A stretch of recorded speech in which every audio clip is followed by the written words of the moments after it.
That Sawmill Road camera, it's just shaking, shaking, shaking.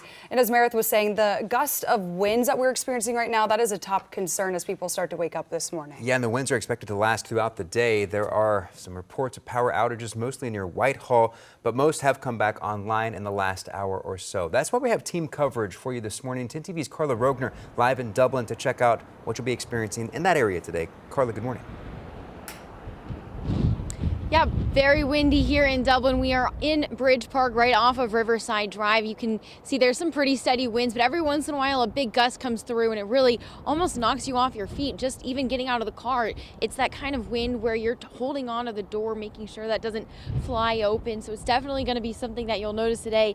We've been tracking the wind speeds all morning with our anemometer device here. This tracks wind speeds by miles per hour. You can see right now it's tracking up to 10 miles per hour, 12 right there.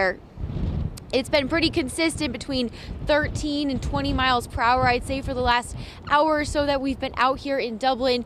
We started the day over in downtown Columbus. We were seeing mostly 5 to 7 miles per hour, so it's just gotten stronger throughout the morning, especially here in Dublin. You can see the way that the Christmas lights are moving on the trees here is a good indicator just of how strong the winds are. So as Kira mentioned, if you're on the roads this morning, make sure you got 2 hands on the steering wheel. Even just sitting in our parked car, we're feeling it rock around on the roads here. So definitely something to be mindful of. If there's anything in your yard, might want to pick it up this morning.